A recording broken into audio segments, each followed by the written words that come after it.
दोस्तों नमस्कार। डर तो है और यह डर आरएसएस के भीतर है। आरएसएस को डर इसलिए नहीं है कि सामाजिक सांस्कृतिक संगठन के तौर पर इस देश में जिन मुद्दों के आश्रय राजनीतिक लकीर खींची गई वह राजनीतिक लकीर अधूरी है, बिल्कुल नहीं। इस दौर में उनके अपने प्रचारक देश के प्रधानमंत्री नरेंद्र मोदी ने उस लकीर को तो पूरा कर दिया, वो चाहे आर्टिकल 370 का जिक्र हो या अयोध्या में राम मंदिर का जिक्र हो। डर इस बात को लेकर है कि जो सामाजिक और सांस्कृतिक तौर पर इस देश के अलग अलग राज्यों में जो विस्तार मिला, कहीं आने वाले वक्त में वह विस्तार रुक ना जाए, थम ना जाए। और रुकना और थमना ही नहीं, बल्कि मुश्किल हालात यह है कि आने वाले वक्त में कहीं उनके सामने वैसी ही मुश्किल खड़ी ना हो जाए जो एक वक्त आरएसएस पर लगी पाबंदी को लेकर हुई थी। यह डर शायद राजनीतिक तौर पर आरएसएस को सक्रिय करता है। यह डर शायद स्वयंसेवकों के भीतर राजनीतिक तौर पर एक जोश भरता है और आरएसएस अपने कोर विचारधारा को किसी भी हालत में राजनीतिक तौर पर अलग होने देना नहीं चाहता है। और ध्यान दीजिए, जिन 5 राज्यों में चुनाव हो रहे हैं उन 5 राज्यों में तकरीबन 115 जिले ऐसे हैं जहां पर आरएसएस की शाखाएं लगती हैं। और अगर 3 राज्यों का जिक्र करें, जो राजस्थान, छत्तीसगढ़ और मध्य प्रदेश, जो खास तौर से हिंदी पट्टी का वह इलाका है जहां पर आरएसएस की जमीन जिले दर जिले पुख्ता है, उसके दायरे में भी तकरीबन 85 से 90 जिले आते हैं। और इन तमाम जगहों पर आरएसएस के स्वयंसेवकों की मौजूदगी है। इन तमाम जगहों पर शाखाएं लगती हैं और इस देश के भीतर में जितनी शाखाएं लगती हैं, अगर इन 3 राज्यों में जितनी शाखाएं लगती हैं अगर उसको कम कर दिया जाए तो एक झटके में लगभग 22,000 शाखाएं कम हो जाएंगी इन 5 राज्यों को लेकर और तकरीबन 18,000 शाखाएं खत्म हो जाएंगी सिर्फ इन 3 राज्यों को लेकर। इससे पहले तो ऐसा डर नहीं था चुनाव को लेकर, इससे पहले यह मुश्किल सोच भी नहीं थी। और शायद यही वो वजह है, राजनीतिक तौर पर आरएसएस एक हथियार के तौर पर है और दूसरी तरफ एक मुद्दे के तौर पर है। कांग्रेस या कहें कांग्रेस के नेता राहुल गांधी ने आरएसएस को एक राजनीतिक मुद्दा बना दिया और आरएसएस एक राजनीतिक हथियार के तौर पर बीजेपी के लिए काम करती रही। इन दोनों परिस्थितियों में इससे पहले कभी ऐसी नहीं स्थिति थी कि अगर राज्य के चुनाव हो या केंद्र के चुनाव हो, आरएसएस के भीतर यह मुश्किल नहीं थी कि वह इस देश का राजनीतिक मुद्दा बन गई। लेकिन मुद्दा इस दौर में बन गई है और शायद यही वो मुश्किल है जहां पर अब वो अपने उस कोर को पकड़ना चाहती है जिस कोर के आश्रय बीजेपी एक अलग पार्टी के तौर पर नजर आए तमाम राजनीतिक दलों की भीड़ में। और इसीलिए उस हिंदुत्व और उस अयोध्या और राम मंदिर का जिक्र अपने तौर पर आरएसएस कर रही है और आरएसएस कर रही है तो बीजेपी भी अब उस दिशा में बढ़ चुकी है। क्योंकि बीते दिनों यानी 5 तारीख से 7 तारीख तक जो बैठक कार्यकारी मंडल की आरएसएस की, जिसमें तकरीबन 357 पदाधिकारी जो आरएसएस के इस देश के अलग अलग हिस्सों से पहुंचे थे, और उसका पूरा आंकड़ा आरएसएस खुद बतलाता है कि दरअसल जितनी बड़ी तादाद में 357 प्रतिनिधि पहुंचे थे वो 11 क्षेत्रों से थे, वह लगभग 45 प्रोविंस से थे, जो प्रोविंस उन्होंने अपने प्रचारकों के लिए अलग अलग हिस्सों में बांटा है। और चर्चा इस बात को लेकर जबरदस्त थी कि दरअसल अयोध्या में राम मंदिर का जब प्राण प्रतिष्ठा होगी तो प्रधानमंत्री मोदी के साथ वहां पर सर संघचालक मोहन भागवत उनकी भी मौजूदगी होगी। यानी अभी तक विपक्ष जो ये सोच रहा था कि दरअसल बीजेपी ने राम मंदिर का निर्माण और इसका प्रचार प्रसार इस रूप में करना शुरू किया जैसे ये देश का ना हो बल्कि उनका अपना हो, तो उसमें और ज्यादा अपना ही है, इसको बताने और समझाने के लिए सर संचालक की मौजूदगी भी प्राण प्रतिष्ठा जो 22 तारीख से होगी उस दौर में होगी। और उससे पहले इस देश के भीतर में 1 जनवरी से जो कार्यक्रम शुरू होंगे उनकी एक अलग फहरिस्त है।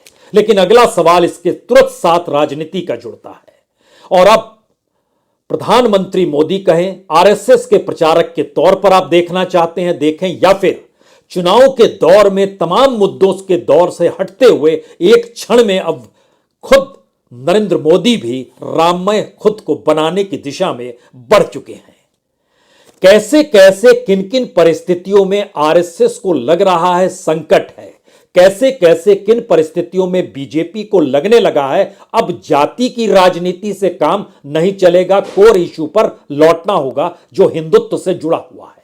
और कैसे कैसे इस दौर में एकमात्र हिंदुत्व का ही वो राग है जो पूरी बीजेपी को एकजुट रख सकता है या संघ के भीतर से उठते सवालों को भी रोक सकता है। और आखिरी सवाल जो उठ के इस दौर में आ रहा है कि अगर अपने कोर इशू से भटक गए और चुनाव हार गए तो उसके बाद कुछ भी नहीं बचेगा।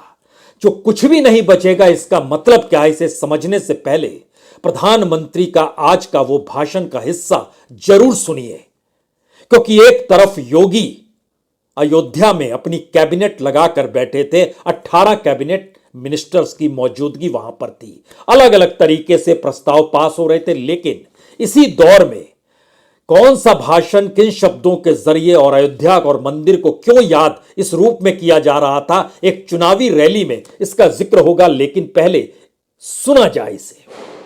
आजकल मैं जहां भी जाता हूं वहां अयोध्या में बन रहे प्रभु राम के भव्य मंदिर की चर्चा चलती है। पूरे देश में खुशी की लहर है। सौभाग्य से भरे इस पावन कालखंड में मेरे मन में एक बात बार बार आती है। मैं स्वयं सोचता रहता हूं और जो बड़ों से सुना हुआ है वो बात हर पल मेरे कान में गूंजती रहती है, मेरे मन को आंदोलित करती रहती है और मुझे तेज गति से दौड़ने की प्रेरणा देती है। और वो बार बार मैं उसका स्मरण करता हूं जहां कहा गया है, राम काज किने बिनु मोहि कहां विश्राम। तो अयोध्या और राम मंदिर चुनाव में लौट आया है, और लौटने का मतलब यह नहीं है कि बीजेपी को लग रहा है कि वह चुनाव कैसे जीतेगी। इसके लौटने का मतलब यह भी है कि भुज में जो अखिल भारतीय कार्यकारी मंडल की बैठक हुई, जिसमें बड़ी तादाद में संघ के पदाधिकारियों की मौजूदगी थी, जिसमें विश्व हिंदू परिषद भी था, जिसमें बीजेपी के नेता भी थे, जिसमें एबीवीपी के नेता भी थे, जिसमें भारतीय मजदूर संघ के नेता भी थे, जिसमें भारतीय किसान संघ के नेता भी थे, जिसमें आदिवासी कल्याण आश्रम से जुड़े नेताओं की भी मौजूदगी थी, स्वयंसेवकों की मौजूदगी थी। लेकिन हर के जहन में 2-3 सवाल बहुत साफ थे। 100 बरस आरएसएस के होने जा रहे हैं। 100 बरस के मौके पर सत्ता गंवानी नहीं है। 100 बरस के मौके पर सत्ता अगर चली गई तो मुश्किल हालात राजनीतिक तौर पर उनके सामने खड़े हो जाएंगे, और जिस सामाजिक और सांस्कृतिक संगठन का राग वो अलापते हैं और लगातार कहते हैं और विपक्ष उसे खारिज करता है, ये कहते हुए कि दरअसल इनकी पूरी गतिविधियां राजनीतिक तौर पर हैं, तो चुनावी हार के बाद इस देश के भीतर में जो खटास सत्ता और विपक्ष को लेकर है, उसके बीच में अगर मुद्दा आरएसएस है तो इनके लिए मुश्किल हो जाएगी। और शायद इसीलिए राष्ट्रीय विकास, सामाजिक सद्भाव और ग्रामीण विकास, इन 3 चीजों को इस बैठक का हिस्सा बनाया गया। और इसके पैरेलल में इस बात का जिक्र होते रहा कि राष्ट्रीय संपर्क अभियान जो 1 जनवरी से शुरू होगा वो 15 जनवरी तक देश भर में चलेगा। हर घर घर में जाकर स्वयंसेवक दरवाजा खटखटाएगा, और जिस दिन प्राण प्रतिष्ठा होनी है, जहां पर प्रधानमंत्री मोदी की मौजूदगी और जहां पर संघ के मुखिया यानी सरसंघ चालक मोहन भागवत की मौजूदगी होगी और तमाम विश्व हिंदू परिषद के नेताओं की मौजूदगी होगी, वो सभी मौजूदगी के साथ राम मंदिर में प्राण प्रतिष्ठा के वक्त में इस देश के भीतर में संघ को लेकर हर कोई अपने आप को जागृत महसूस करे, और इस महसूस को कराने के लिए यह राष्ट्रीय अभियान है। और उस कड़ी में मौजूदा वक्त की राजनीति को समझिए। अगर इन 3 राज्य जो हिंदी पट्टी के 3 राज्य हैं, तीनों राज्यों में अगर कांग्रेस जीत जाती है तो इसका सीधा असर उत्तर प्रदेश में पड़ेगा। और उत्तर प्रदेश में अगर असर पड़ गया तो एक झटके में संघ के सामने ऐसी मुश्किल होगी जो कि 1989 से पहले जब मंडल और कमंडल का पूरा राजनीतिक द्वंद्व चल रहा था, उससे भी बुरी स्थिति में आकर चीजें खड़ी हो जाएंगी। क्योंकि उस दौर में यह भी कहा जाता है कि संघ को लेकर संघ के भीतर, बीजेपी को लेकर बीजेपी के भीतर बहुत सारे सवाल थे। तब अयोध्या आंदोलन की शुरुआत इस रूप में की गई जिसमें रथ यात्रा निकाली गई और अडवाणी जी उस पर सवार हुए। और इसी दौर में मंडल की राजनीति को भी उस दौर में वीपी सिंह ने जोड़ दिया। और ध्यान दीजिए, मंडल जब इस देश में लागू होता है तो समर्थन बीजेपी कर रही थी, लेकिन जैसे ही लाल कृष्ण आडवाणी की गिरफ्तारी बिहार में होती है वैसे ही समर्थन वापस लिया जाता है। और मंडल और कमंडल की राजनीति 2 दिशा में, खास तौर से उत्तर प्रदेश और बिहार को अलग राजनीति की दिशा में ले जाती है जो समूचे देश से बिल्कुल अलग थी। और आज की तारीख में भी, आज जब प्रधानमंत्री अयोध्या और राम मंदिर का जिक्र कर रहे थे और आज जब योगी आदित्यनाथ अयोध्या में कैबिनेट मिनिस्टर्स के साथ बैठकर आने वाले वक्त में कैसे तमाम मंदिरों को लेकर और अयोध्या को देश दुनिया से जोड़ने के जो रास्ते हैं जल थल वायु के, उसको लेकर वह निर्णय ले रहे थे।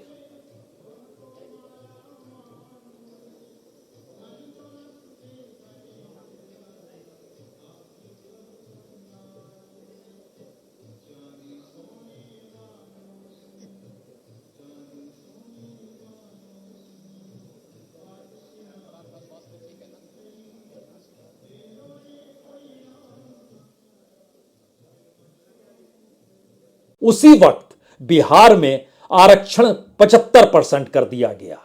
उसी दौर में जाति के आधार पर सेंसस और उसके आधार पर आर्थिक परिस्थिति और उसके जरिए विकास का जो मंत्र अपने तौर पर नीतीश कुमार ने वहां से देना चाहा, उसका मतलब यही था कि हम बहुत गरीब हैं, बिहार बहुत गरीब है, इसको आप विशेष राज्य का दर्जा दीजिए। और हम जिस रास्ते सामाजिक न्याय को ले जाना चाहते हैं, उस सामाजिक न्याय के रास्ते में यह जो परिस्थिति रहती है, जो कमंडल की रहती है, वो बार बार कहीं ना कहीं चोट पहुंचाती है।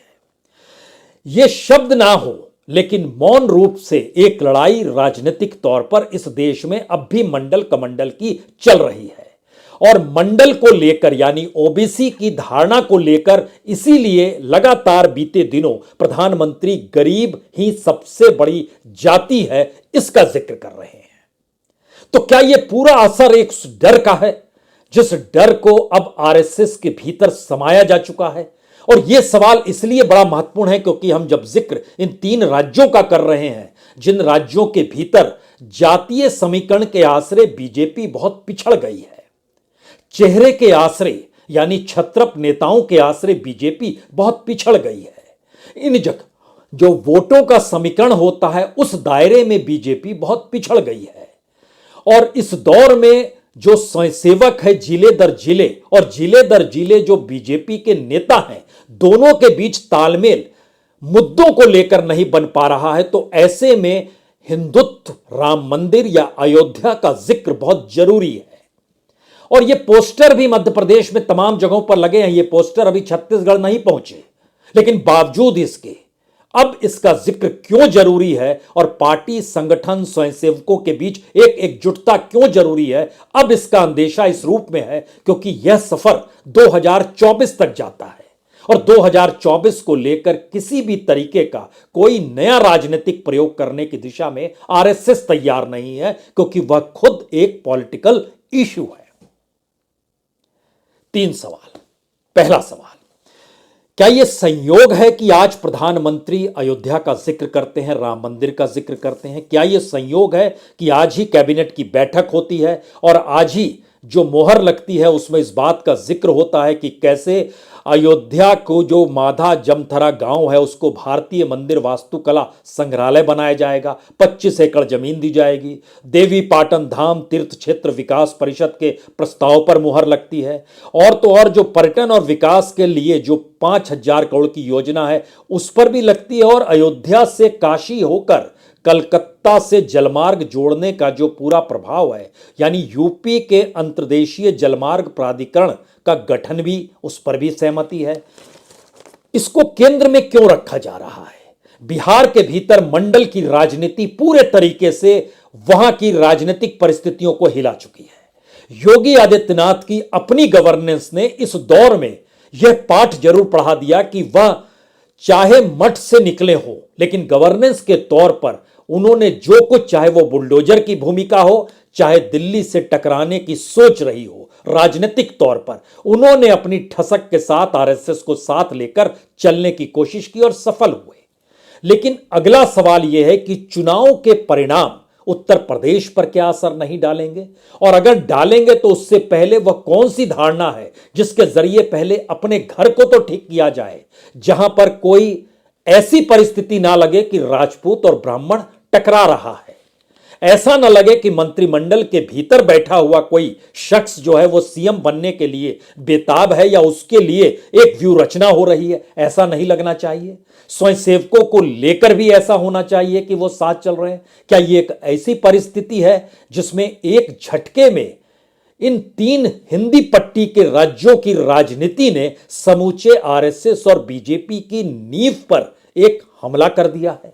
हो सकता है, इससे इनकार बिल्कुल नहीं कीजिए, क्योंकि 2-3 फहरिस्त को और समझिए। आज का दिन पहले से तय था, कोई भी कह सकता है योगी की कैबिनेट वहां पर बैठनी थी, लेकिन आज के दिन प्रधानमंत्री को यह कहना था, आज के दिन नीतीश कुमार को आरक्षण बढ़ाना था, आज ही के दिन ऐसी परिस्थिति बननी थी। यह सवाल इसलिए अनसुलझा है। और आज ही का दिन क्यों था तय, यह भी जवाब समझिए, क्योंकि आरएसएस आज का दिन हमेशा याद रखता है, क्योंकि आज ही के दिन 9 नवंबर 1989, यानी जब मंडल कमंडल का जिक्र हम आपसे कर रहे हैं, उस वक्त याद कीजिए श्री राम जन्मभूमि पर मंदिर निर्माण का शिलान्यास 9 नवंबर 1989 को ही हुआ था, यानी तकरीबन 35 बरस पहले। और उसके बाद जब निकलिएगा, जो सुप्रीम कोर्ट का फैसला था राम जन्मभूमि विवाद पर, जो सुप्रीम कोर्ट ने फैसला दिया था, वह भी 9 नवंबर 2019 को था। इसीलिए 9 नवंबर 2023 को 18 कैबिनेट मिनिस्टर के साथ वहां पर पहुंचते हैं और इस बात को लेकर अलग अलग प्रस्ताव को पास करने के लिए जब बैठते हैं, तो उसके साथ आने वाले वक्त में जो अयोध्या में राम मंदिर में जो प्राण प्रतिष्ठा होनी है और राजनीतिक समीकरण इस दौर में जो बनेंगे, उसमें योगी आदित्यनाथ की भूमिका कितनी बड़ी होगी। और योगी आदित्यनाथ के पीछे कोई जातीय समीकरण अगर है तो वह सवर्णों के बीच है, जहां पर राजपूत और ब्राह्मण टकराता हुआ दिखाई देता है। लेकिन समूची राजनीति जाति के तौर पर किसी ने उत्तर प्रदेश में साधी है तो दिल्ली के जरिए भेजे गए एक वक्त संगठन संभालने वाले बंसल जी थे, दूसरी तरफ एक वक्त में खुद अमित शाह थे, और तीसरे वक्त में खुद को ओबीसी के तौर पर खड़ा करने वाले प्रधानमंत्री मोदी थे। लेकिन इस दौर में जब जाति के आधार पर सेंसस ने और ओबीसी के आरक्षण को लेकर और इस देश के भीतर में जातीय समीकरणों के सवालों को विपक्ष ने किस तरीके से हाथों हाथ लिया, और विपक्ष नहीं बल्कि कांग्रेस भी एक झटके में एक पॉलिटिकल शिफ्ट उसमें आ गया, तब यह हड़कंप संघ के भीतर भी मची। क्योंकि ध्यान दीजिए, संघ जो है भविष्य को पढ़ता है, और जब लाल कृष्ण आडवाणी 2009 में उनके दावेदार थे प्रधानमंत्री पद के, उससे पहले ही उन्होंने खोजना शुरू कर दिया था कि अब किसी युवा को लेकर आना है जो लीड करे, और उसमें एक वक्त में नाम शिवराज सिंह चौहान का भी था, और गुजरात के जो मुख्यमंत्री, गोवा के जो मुख्यमंत्री हुआ करते थे उनका भी नाम था, और गुजरात के मुख्यमंत्री नरेंद्र मोदी थे तो इनका भी नाम था। एक दौड़ थी।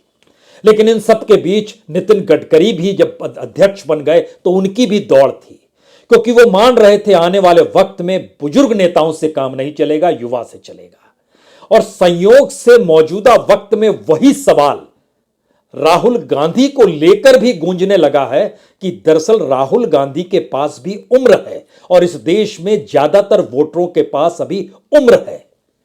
तो राजनीतिक तौर पर कैसा बदलाव, किस रूप में कौन सा बदलाव होगा, यह अभी कोई नहीं जानता है। जो बीजेपी ने अगर अपनी जमीन पर पकड़ नहीं बनाई और उस जमीन पर पकड़ बनाने की जो विशेष भूमिका इस दौर में मोदी और शाह अपना रहे हैं, अगर ये सफल नहीं हुए तो मुश्किल उनके लिए वहां भी आ सकती है।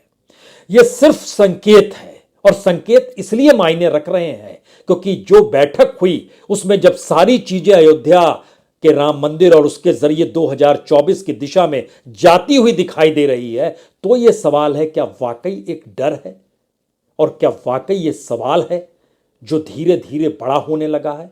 सवाल तो बड़ा होने लगा है, इससे कोई इनकार करेगा नहीं। और शायद इसीलिए जो बड़े सवाल उभर कर आ रहे हैं उसमें सिर्फ यह नहीं है कि संघ डरा हुआ है, उसमें सवाल यह भी है कि खुद प्रधानमंत्री मोदी का चेहरा काम नहीं करेगा। इस शब्द को लिखने वाला कोई दूसरा शख्स नहीं था, बल्कि संघ का मुखपत्र ऑर्गेनाइजर अपने तौर पर इसका जिक्र करता है। और अब यह भ्रम की स्थिति है कि जाति के मुद्दे को ज्यादा मत उठाइए, गरीबी का जिक्र कर लीजिए और देखिए दूसरी तरफ जैसे ही गरीबी को एक बड़ी जाति के तौर पर नरेंद्र मोदी चुनावी भाषणों में जिक्र करते हैं तो विधानसभा के भीतर नीतीश कुमार भी कहते हैं बिहार सबसे गरीब है और यह बात सेंसस से सामने आई है, तो इसको विशेष राज्य का दर्जा दिया जाए। वह बिहार को लेकर उस राजनीति को समेटना चाहते हैं जहां पर बीजेपी सेंध ना ला सके और बीजेपी गरीब का इस्तेमाल करते हुए अपने तौर पर उसको लपेटना चाहती है जिससे सोशल इंजीनियरिंग या ओबीसी का मसला सेंध ना लगा सके। और इन दोनों परिस्थिति को समझते हुए संघ इस बात की दिशा में बढ़ना चाहता है कि अपना कोर एजेंडा जो हिंदुत्व का है उससे आपको डामाडोल नहीं होना है और उसकी लाइन ऐसी है जिसमें सब कोई जुड़ेगा, जातियां भी टूटेंगी नहीं तो लेकिन भावनात्मक तौर पर वो आपके साथ जुड़ेगी। यह बड़ा चेंज इस दौर में दिखाई देने लगा है। असर क्या होगा? असर सबसे बड़ा यह है कि अगर यह मुद्दा भी राजनीतिक तौर पर बीजेपी और संघ के अनुकूल चुनावी राज्यों में नहीं फिट बैठता है तो इसका सीधा असर उत्तर प्रदेश की राजनीति पर पड़ेगा।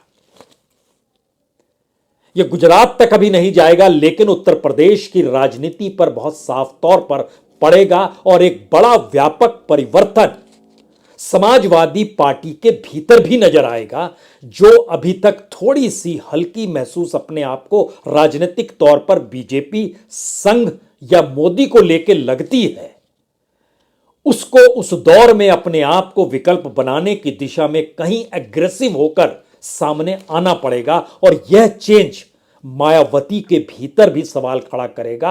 अब उनकी भूमिका क्या है जो कि अभी तक वो साइलेंट है, वो भी जागृत हुई तो एक झटके में बीजेपी के पास संकट राष्ट्रीय तौर पर होगा, लेकिन डर आरएसएस के भीतर होगा क्योंकि पॉलिटिकल इशू इस दौर में आरएसएस है।